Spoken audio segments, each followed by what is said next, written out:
দেখুন, বিষয়টা হচ্ছে যে মহাকুম্ভের আকর্ষণে শুধু ভারতবর্ষ নয়, ভারতবর্ষের বাইরেও বিভিন্ন দেশ থেকে মানুষ এসে সেখানে যাকে বলে পবিত্র স্নান, সেই পবিত্র স্নান করছে। বাইরে কথা বলতে পারা পড়ে,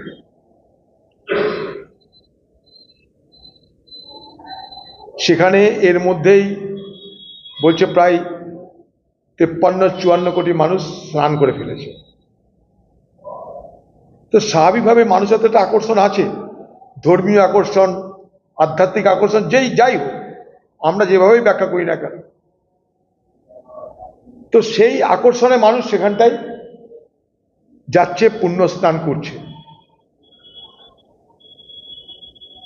আমি এটাকে কখনো তির্যক করতে পারি না। নিশ্চয়ই সেখানটায় দুর্ঘটনা ঘটেছে, তার জন্য আমরা প্রতিবাদ করেছি। আমরা যেটা বলতে চাই সেটা হচ্ছে যারা মেলা পরিচালনা করছে এটা তাদের ব্যর্থতা, তার জন্য মানুষের মৃত্যু হয়েছে। আরেকটা কথা যেটা আমাদের সব থেকে বড় আপত্তি, যেটা সব থেকে বড় নিন্দা করেছি আমরা ভারতবর্ষের পার্লামেন্টেও, যে কারা মারা গেল সরকার সেই ব্যাপারটাকে গোপন করছিল। সেই ব্যাপারটাকে সরকার মানুষের যে কানে যাতে না পৌঁছায়, মানুষ যাতে জানতে না পারে, তার জন্য চেষ্টা ত্রুটি রাখছিল না। আমাদের প্রতিবাদটা এই জায়গাটাই, মানুষের আবেগ নিয়ে কোনো প্রতিবাদ নেই। মানুষ ধর্মের টানে যাচ্ছে, তা নিয়ে আমাদের কিছু বলার নেই। সেখানটায় 54 কোটি মানুষের স্নান হয়ে গেল, যা পৃথিবীতে কোথাও হয়নি কোনোদিন।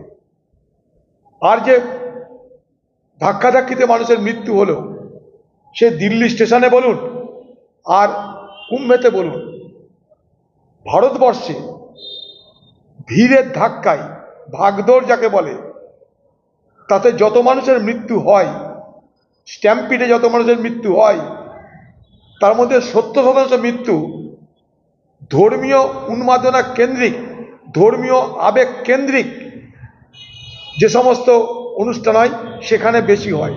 70% ধর্মীয় আবেগ কেন্দ্রিক যে সমস্ত উৎসব, সেই উৎসবে এই ভিড় ধাক্কাধাক্কিতে মানুষের মৃত্যুর সংখ্যা 70%। শুধু এখানে নয়, আরব দুনিয়াতেও ভিড়ের ধাক্কায় মানুষের মৃত্যু হয়েছে ধর্মস্থানে, এটা কোনো কথা না। কিন্তু আমার বক্তব্য এটা যে সেখানে সরকার ধামাচাপা দেওয়ার চেষ্টা করছে। ইউপি সরকার ব্যাপারটাকে প্রকাশ করতে চায়নি, সেখানটায় অব্যবস্থা তার জন্য দায়ী। শুধু আমি নয়, ন্যাশনাল যে গ্রিন ট্রাইব্যুনাল এনজিটি, তারা পর্যন্ত বলছে যে কুম্ভে যে জল, স্নানের যে জল, সেই জল স্নানযোগ্য নয়। আমি বলছি না, ভারতবর্ষের ন্যাশনাল গ্রিন ট্রিব্যুনাল বলছে।